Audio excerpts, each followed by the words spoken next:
오늘 본문에 나오는 호세아 선지자는 고민이 하나 있었습니다.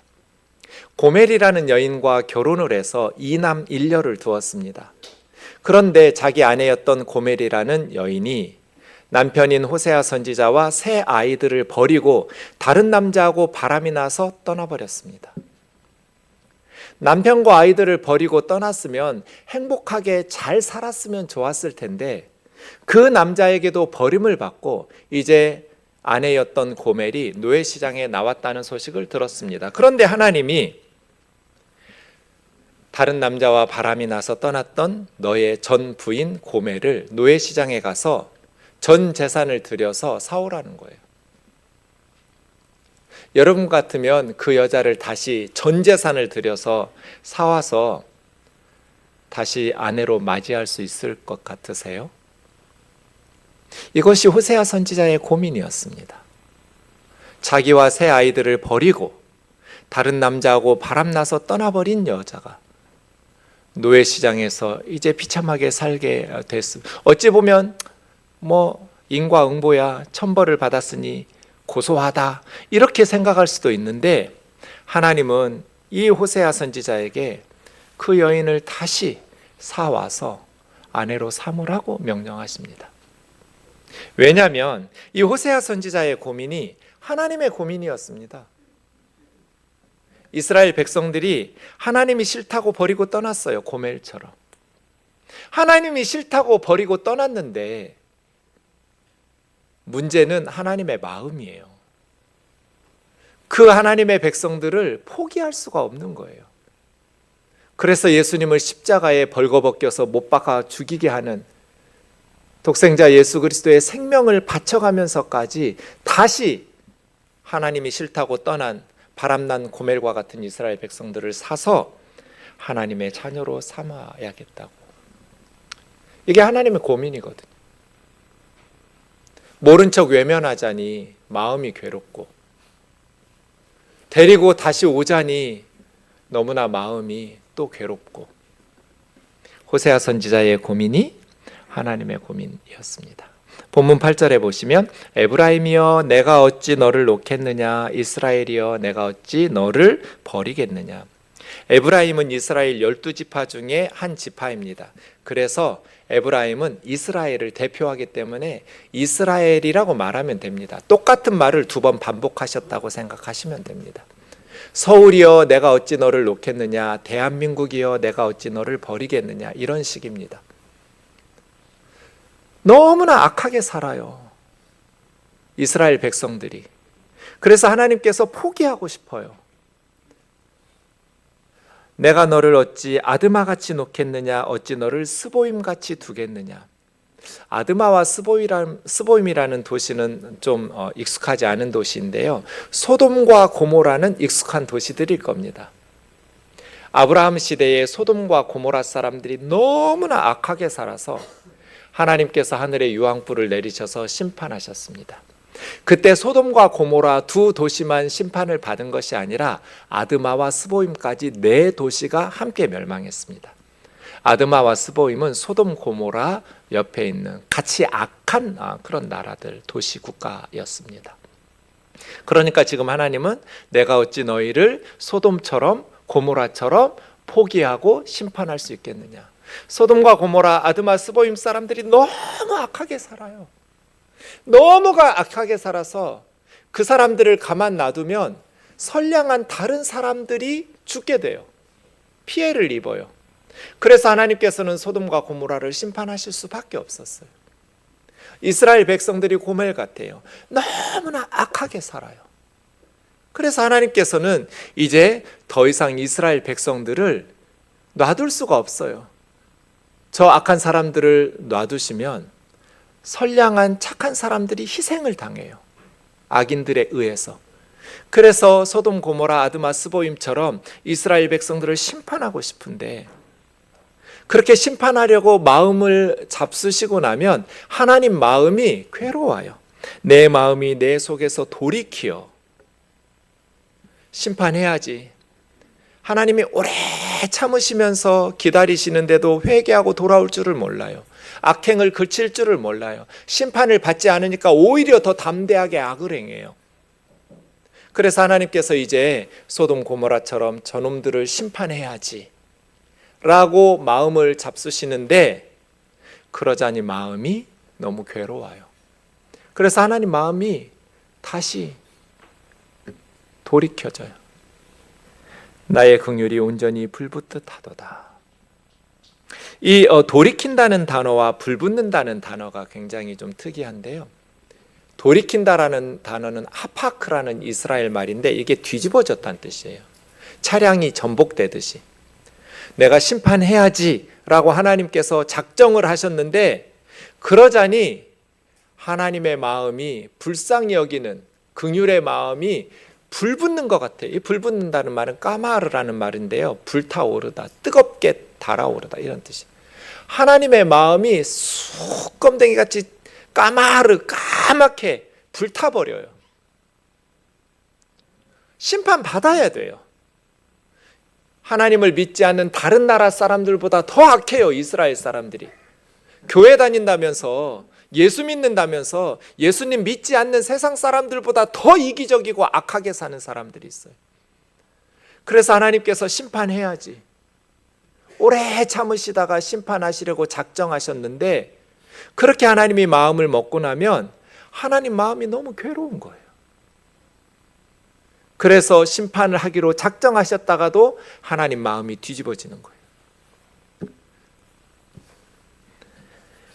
내가 나의 맹렬한 진노를 나타내지 아니하며 내가 다시는 에브라임을 멸하지 아니하리니 이는 내가 하나님이요 사람이 아님이라. 내 가운데 있는 거룩한 이니 진노함으로 내게 임하지 아니하리라. 사람은 그렇게 오래 못 참아요. 자식 버리고 남편 버리고 자식들 버리고 딴 남자하고 바람나서 떠나버린 여자를 뭘 다시 전 재산을 들여서 사올 남자가 어디가 있어요. 다시 사랑하면서 아내로 맞아줄 남자가 어디가 있어요. 호세아 주변의 이웃들을, 친구들은 호세아에게 미쳤다고 그럴 거예요. 너 미쳤냐? 너는 속도 없고 배알도 없냐? 뭐 그런 여자를, 차라리 다른 사람을 만나서 새 가정을 꾸려야지. 너 싫다고 새 자녀들 버리고 딴 놈하고 바람나가지고 떠나버린 여자를, 그렇게 하나님이 심판하셔서 노예가 되게 버림받았으면 그냥 모른 척 외면할 것이지, 뭘 다시 가서 고매를 사가지고 와. 다들 주변에서 미쳤다고 그랬을 거예요. 하나님의 사랑이 그래요. 사람들은 그럴 수가 없어요. 하지만 하나님께서 우리를 사랑하시는 그 사랑은 사람들이 상상할 수 없는 사랑이에요. 하나님이 사람이 아니기 때문에. 그래서 때로 하나님께서 행하시는 일들은 우리를 상처를 줘요. 우리 마음에 안 들어요. 저렇게 악한 놈 하나님이 살아계시고 정말 정의로우신 분이라면 심판하셔야지 왜 잠잠히 저렇게 악한 놈들을 지켜보고만 계시는 거야? 하나님이 역사를 이끌어 가시는 모습이 우리에게 상처를 주고 마음에 들지 않기 때문에 하나님이 때로는 우리 마음에 들지 않아요. 하나님은 사람이 아니시기 때문에 오래 참으시거든요. 왜? 악인들이 회개하고 돌아가기를 원하기 때문이에요. 그들은 사자처럼 소리를 내시는 여호와를 따를 것이라. 하나님이 사자처럼 포효하고 계셔요. 하늘을 향해서 울부짖고 계셔요.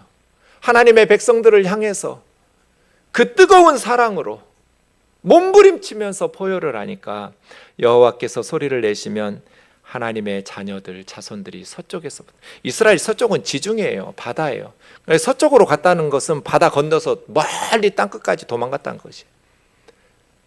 애굽에서부터, 아수르에서부터, 이집트에서, 아시리아에서 멀리 도망갔던, 하나님의 백성으로 살기 싫어서 떠났던 그들이 다시 하나님께로 새처럼 비둘기처럼 떨며올 것이다.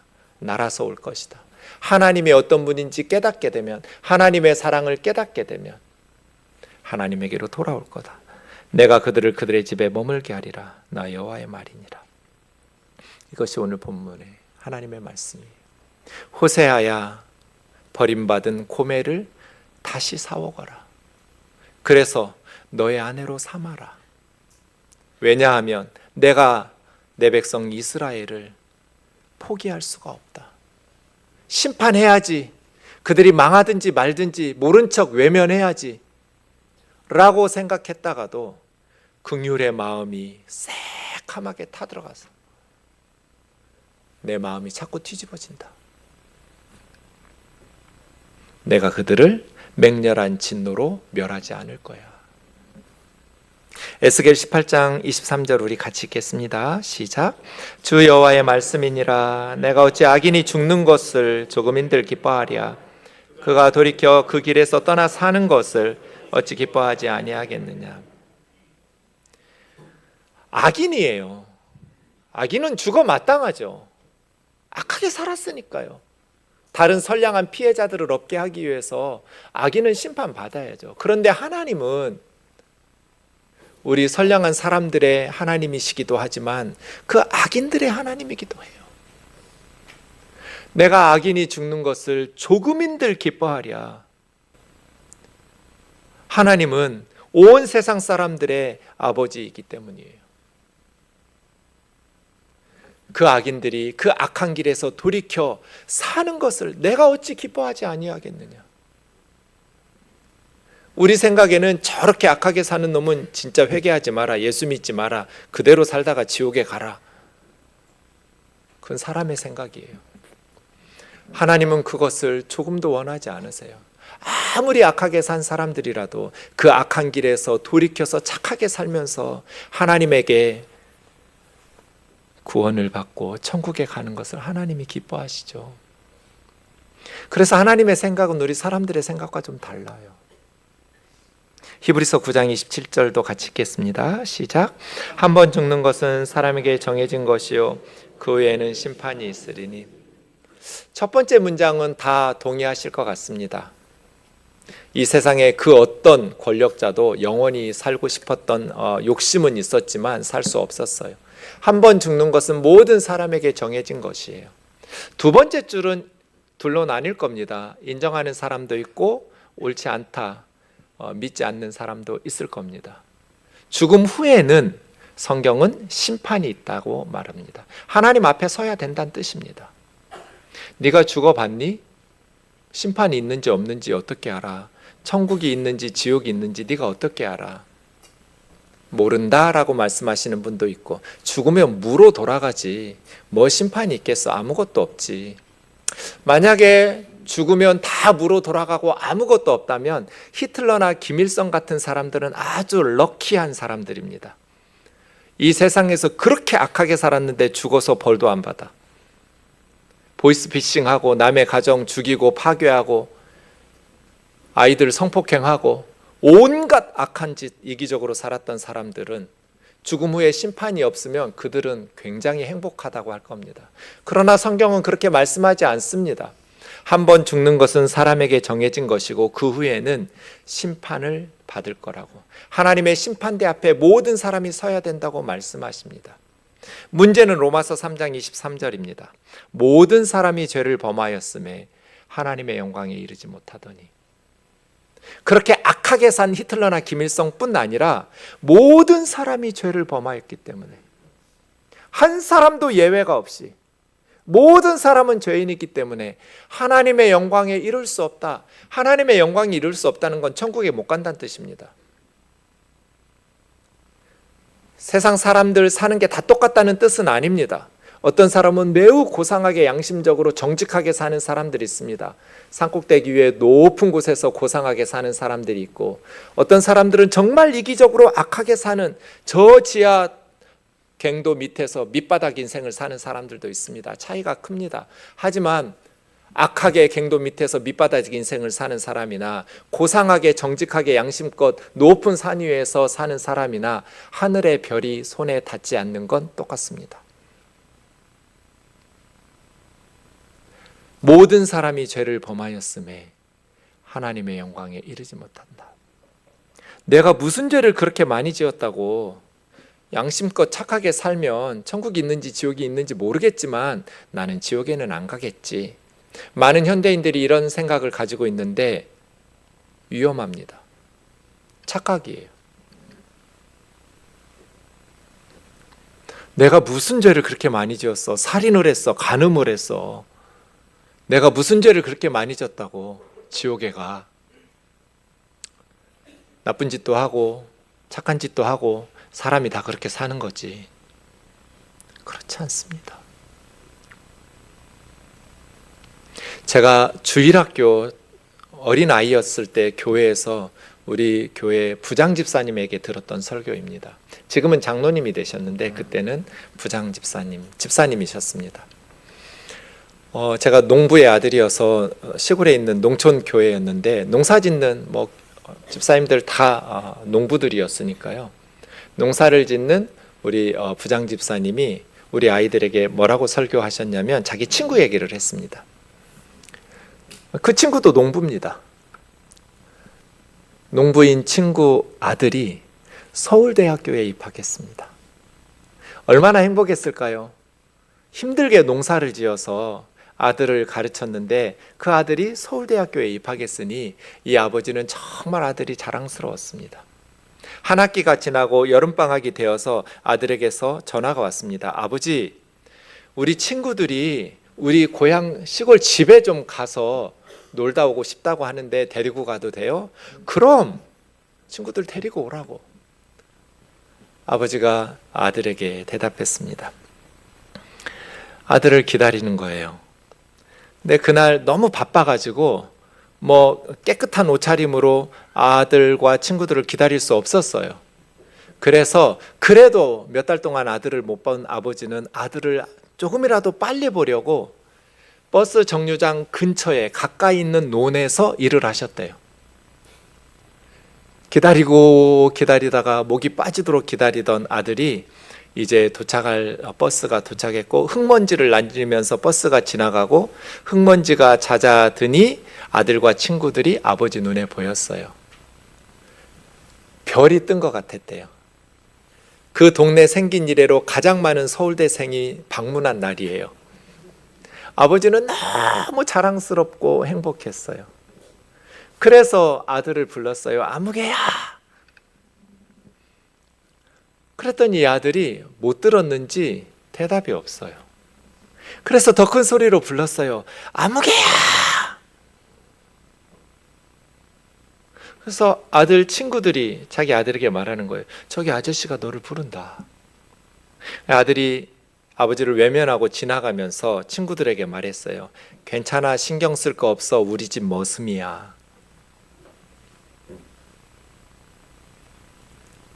그 아버지가 그날 밤에 어떻게 했을까요? 네가 이놈아 이렇게 힘들게 농사지어서 너를 가르쳤는데 배은망덕한 놈 같으니라고 아버지를 몰라보고 내가 니네 머슴이라고? 아버지는 그렇게 하지 못했어요. 그날 밤에 집에 들어가지 못했어요. 아들 창피할까 봐. 아버지가 농부니까 도시 아빠들처럼 피부 하얗게 깨끗하게 기다리리라고 아들은 예상하진 않았을 거예요. 그래도 간다고 언제 도착한다고 날짜 얘기했으니 적어도 그런 모습으로는 기다릴 거라고 예상을 못했나 봐요. 새카맣게 탄 아버지가 진흙 속에서 흙과 한 덩어리가 돼가지고 그렇게 초라한 모습에 아들이 당황했나 봐요. 괜찮아, 우리 집 머슴이야. 그 아들이 똑똑하고 실력 있고 또 불쌍한 사람들도 많이 도우면서 착하게 양심껏 살았다고 해보세요. 그러면 그 아들은 죄가 없나요? 바르게 살고 있나요? 그렇게 열심히 실력을 길러서 자기 분야에서 성공하고 노력하고 그 실력으로 불쌍한 사람 돕고 어려운 사람들을 도우면서 양심껏 착하게 살면 그 사람들은 칭찬할까요? 아니요. 야 이놈아, 불쌍한 사람들 도울라 하지 말고 니네 아버지부터 챙겨라. 어머니 아버지도 몰라보는 사람이 양심껏 살고 불쌍한 사람을 도우면서 바르게 산다고. 지금 하나님과 우리 사이가 이래요. 하나님의 심판대 앞에 가면 뭐 나는 양심껏 살았으니까 천국 좀 들여보내주세요 말할 수 있을까요? 성경은 모든 사람이 죄를 범하였으며 하나님의 영광에 이를 수 없다고 말씀하시는데, 그럼 우리는 어떻게 해야 될까요? 모든 사람이 죄를 범하여서 하나님의 영광에 이를 수 없다면 우리에게는 희망이 없는가? 그 다음 24절에 희망이 있습니다. 그리스도 예수 안에 있는 속량으로 말미암아. 속량이라는 단어를 지금은 사용하지 않는데 처음에 한글 성경으로 번역될 때는 노비들이 있었잖아요. 그 노비들에게 속전이라는 돈을 주고 사서 양민, 자유인으로 해방시켜주는 걸 속량이라고 말합니다. 죄와 사망 가운데 팔린 우리들에게 하나님께서 독생자 예수 그리스도를 세상에 보내셔서 예수님에게 우리의 죄를 다 뒤집어 씌워서 벌거벗겨서 십자가에 못 박아 죽이심으로써 예수님이 우리 죄값을 치르느라고 하나님의 형벌을 대신 받게 해주심으로써 값을 치르고 우리를 사서 죄와 사망에서 자유롭게 하나님의 자녀, 하나님의 백성으로 속량시켜 주셨습니다. 하나님의 은혜로 값없이 의롭다함을 얻은 자가 되었어요. 모든 사람이 죄를 범해서 하나님의 영광에 이르지 못하는데 그 죄를 예수님이 십자가에서 지불하시고 십자가에서 값을 치르셔서 우리를 의로운 하나님의 자녀, 하나님의 백성으로 만들어주셔서 천국 가게 하셨어요. 하나님은 죄인인 우리를 천국으로 구원하실 수 있는 방법이 이 방법밖에 없어요. 그래서 이 땅의 모든 사람들에게 예수 그리스도를 통해서 하나님의 은혜로 값없이 죄사함 받고 의롭게 되어서 하나님의 자녀 되게 하시려고 오신 겁니다. 오늘 본문 말씀에 보면 견딜 수 없는 하나님의 마음의 불편함을 깨달을 수 있습니다. 심판받아 마땅해요. 아버지 어머니도 몰라보는 자식이 무슨 사람 꼴을 한다고 말할 수 있어요. 악하게 사는 사람들이 무슨 하나님 앞에서 천국에서도 살겠다고 주장할 수가 있어요. 그런데 하나님께서 우리 죄인들을 심판하시려고 하면 너무나 마음이 불편해요. 그 불편한 하나님의 마음 때문에 저와 여러분이 용서받고 구원받은 거예요. 우리 그리스도인들의 마음도 그래요. 저희 장모님에게 아들이 둘이 있었어요. 그런데 둘째 아들이 어릴 때 엄마가 간식 먹으라고 부르면 집에 뛰어 들어오지를 않았대요. 같이 놀고 있는 친구들 때문에. 엄마 얘들은 항상 그랬대요. 그때는 어려운 시절이니까 다들 그렇게 하기는 어려웠어도 그 둘째 아들은 항상 엄마 마음으로는 그냥 지만 빨리 와서 간식 먹었으면 좋겠는데 오지를 않아요. 엄마 얘들은. 그래서 항상 어머니는 데리고 와 같이 해서 아들의 친구들까지 간식을 먹였대요. 우리만 천국 가면 우리는 하나도 행복하지 않아요. 살릴 수 있는데 누구든지 예수 그리스도를 믿기만 하면 죄 용서받고 천국 갈 수 있는데 포기할 수가 없잖아요. 영혼을 위해서 우리는 선택을 합니다. 하나님이 세상을 극진히 사랑하셔서 독생자 예수 그리스도를 세상에 보내주셨어요. 누구든지 예수님을 믿는 자마다 멸망하지 않고 영생을 얻게 하시려고 하나님이 우리를 위해 이 땅에 예수님을 보내주셨어요. 이제 영혼을 위한 선택의 순간이에요.